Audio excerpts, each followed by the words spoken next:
अस्सलाम वालेकुम। आज का हमारा सीपीसी में टॉपिक है return of plaint, rejection of plaint और exception of plaint. Return of plaint, order 7 rule 10। जब भी हम कोई प्लेंट जो है वो फाइल करते हैं तो सबसे पहले उसे एग्जामिन किया जाता है। कोर्ट उसे एग्जामिन करता है कि क्या ये प्लेंट के जो रिक्वायरमेंट्स है वो पूरे कर रहा है या नहीं कर रहा है।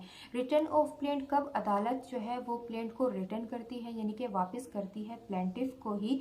तो इसके जो ग्राउंड्स है वो मैं आपको समझाऊंगी कि किन सिचुएशंस में और किन ग्राउंड्स पर जो है प्लेंट को रिटर्न किया जाता है वापस प्लेंटिफ को ही। When plaint is returned, grounds for returning plaint, यानी कब प्लेंट को रिटर्न किया जा सकता है। यहाँ पर मैंने ग्राउंड्स लिखे हुए हैं। Court has no jurisdiction, court जो है वो प्लेंट को रिटर्न करता है when the court has no jurisdiction, यानी कोर्ट के पास जुरिस्डिक्शन ही नहीं है कि वो उस प्लेंट को या उस केस को डील कर सकें, तो वो उसे रिटर्न किया जाता है। पिछले टॉपिक में मैंने आपको समझाया था कि जुरिस्डिक्शन कितने टाइप की होती है। जुरिस्डिक्शन हमारे पास होती है पिक्यूनरी जुरिस्डिक्शन, टेरिटोरियल जुरिस्डिक्शन और सब्जेक्ट मैटर जुरिस्डिक्शन। अब मिसाल के तौर पर मैंने आपको पिक्यूनरी जुरिस्डिक्शन का जो समझाया था कि पिक्यूनरी जुरिस्डिक्शन ऑफ सिविल जज ग्रेड 1 जो है उसकी जुरिस्डिक्शन अनलिमिटेड है, और पिक्यूनरी जुरिस्डिक्शन ऑफ सिविल जज ग्रेड 2 की जो है वो 5 लाख तक है, और पिक्यूनरी जुरिस्डिक्शन ऑफ सिविल जज ग्रेड 3 की जो है वो 2 लाख तक है। अब कोई मुकदमा अगर वो 2 करोड़ का है या 1 करोड़ का है तो उसे पिक्यूनरी जुरिस्डिक्शन ऑफ सिविल जज ग्रेड 2 यानी कि जिसकी जुरिस्डिक्शन 5 लाख है उसमें फाइल नहीं किया जा सकता। और अगर उसमें फाइल होता है तो उस सूरत में क्या किया जाता है कि कोर्ट जो है वो प्लेंट को रिटर्न करता है। रिटर्न क्यों करता है? ताकि वो उसे प्रॉपर कोर्ट में फाइल कर सके। प्रॉपर कोर्ट यानी जिस कोर्ट की जुरिस्डिक्शन है, when the court is competent to deal the case, तो जब वो कोर्ट कॉम्पिटेंट है तो वो उसे डील कर सकता है। यानी कि पिक्यूनरी जुरिस्डिक्शन ऑफ सिविल जज ग्रेड 1 जिसकी अनलिमिटेड है तो वहाँ फाइल किया जा सकता है क्योंकि वहाँ उसकी जुरिस्डिक्शन होगी।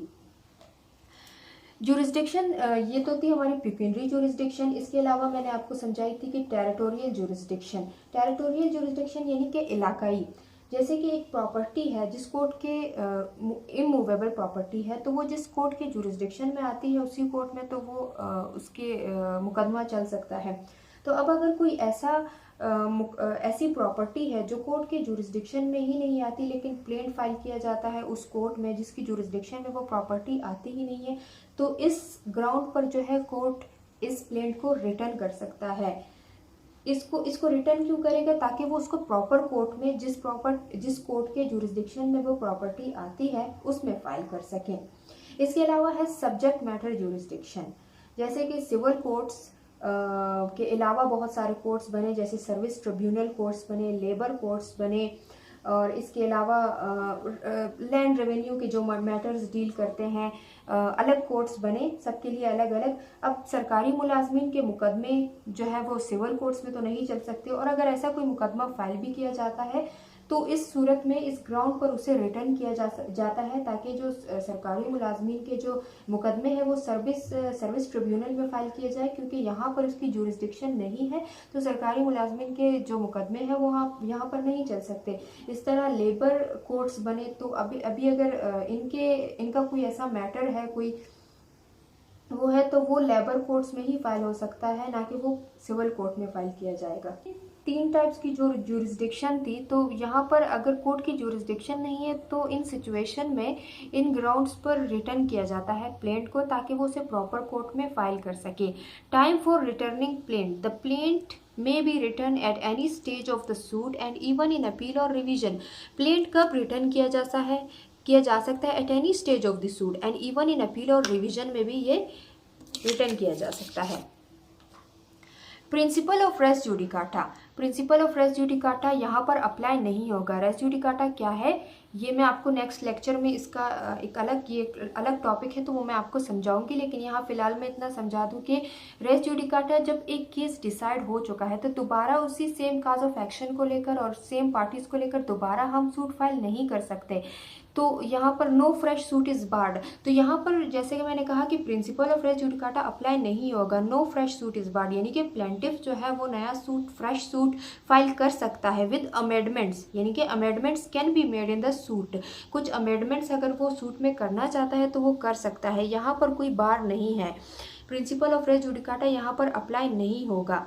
वैल्यू ऑफ डिक्री और order when the court has no jurisdiction. अब अगर कोर्ट की कोई जुरिस्डिक्शन नहीं है और यहाँ पर कोई डिक्री और ऑर्डर पास होता है, यानी कि पार्टी को जो है वो इल्म ही नहीं है कि कोर्ट की जुरिस्डिक्शन नहीं है, तो अगर यहाँ पर कोई डिक्री और ऑर्डर पास होता है तो इसकी कोई वैल्यू नहीं होगी, क्योंकि कोर्ट की जुरिस्डिक्शन ही नहीं है। इसी तरह इसकी डिक्री और ऑर्डर की कोई वैल्यू नहीं होगी। अब पढ़ते हैं रिजेक्शन ऑफ प्लेंट।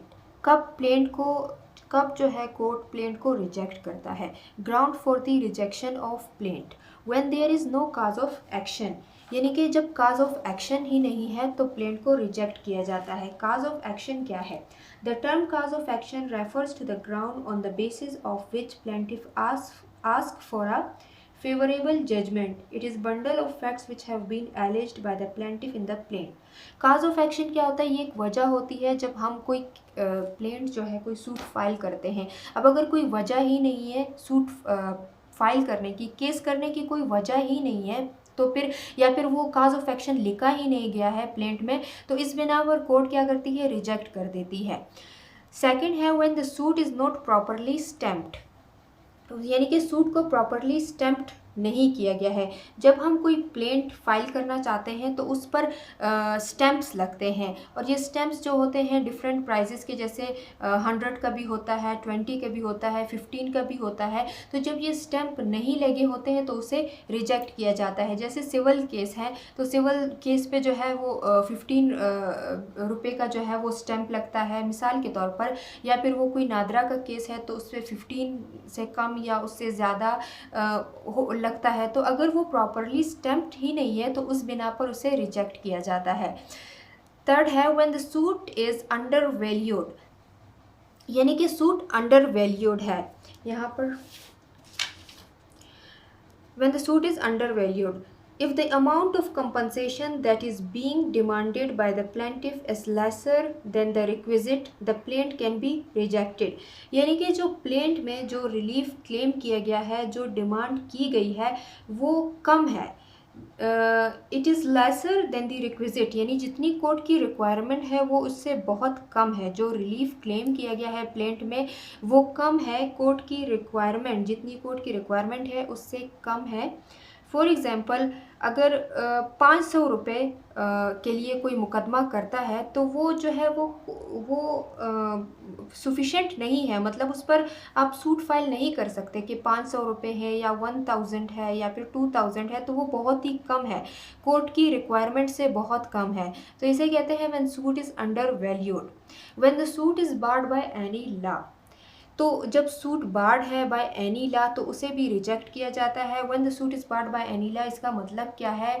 ये प्रिंसिपल ऑफ रेस जुडिकाटा, यानी कि जैसे मैंने आपको रिटर्न ऑफ प्लेंट में समझाया कि principle of res judicata apply नहीं होगा, लेकिन यहाँ पर अगर मिसाल के तौर पर किसी कोर्ट ने कोई जजमेंट, कोई डिक्री पास कर दी है, फाइनल डिक्री पास कर दी है और एक केस डिसाइड हो चुका है, तो प्लेंटिफ अपना केस दोबारा फाइल करता है उसी सेम काज ऑफ एक्शन को, पार्टीज़ को लेकर वो दोबारा वही सूट फाइल करता है, वही सब्जेक्ट मैटर होता है, वही रिलीफ क्लेम करता है, तो वो इस सूट को जो है वो रिजेक्ट कर देता है। कोर्ट इस बिना पर प्लेंट को रिजेक्ट कर देता है। एक्सेप्शन ऑफ प्लेंट, यानी कब प्लेंट को एक्सेप्ट किया जाता है? अगर प्लेंट जो है वो तमाम जो रिक्वायरमेंट्स होते हैं प्लेंट के वो तमाम पूरे हो, यानी कि काज ऑफ एक्शन भी हो, when the suit is properly stamped भी हो, ठीक है, when the suit is not under valued, when the suit is not barred by any law, तो ये जो तमाम रिक्वायरमेंट्स होती हैं एक प्लेंट की वो तमाम मौजूद हो, तो इस सिचुएशन में एक्सेप्ट किया जाता है प्लेंट को। जब एक्सेप्ट करते हैं उसके बाद प्रोसेस होता है समन का, यानी कि समन इशू किया जाता है डिफेंडेंट को। समन क्या होता है? Meaning of summon, written notification issued by a civil court requiring that one must appear before the court in prescribed manner। इसका मतलब ये होता है कि जो डिफेंडेंट है वो कोर्ट के सामने अपेयर हो, तो ये नोटिस दिया जाता है। इसके अलग मोड्स हैं और एक प्रोसेस है, तो वो ये एक अलग टॉपिक है, इस पर मैं लेक्चर दूंगी नेक्स्ट वीडियो में। तो ये था आज का हमारा टॉपिक, उम्मीद है आपको समझ आया होगा। मज़ीद ऐसे टॉपिक समझने के लिए मेरे चैनल को लाइक करें, सब्सक्राइब करें और शेयर करें। Thank you.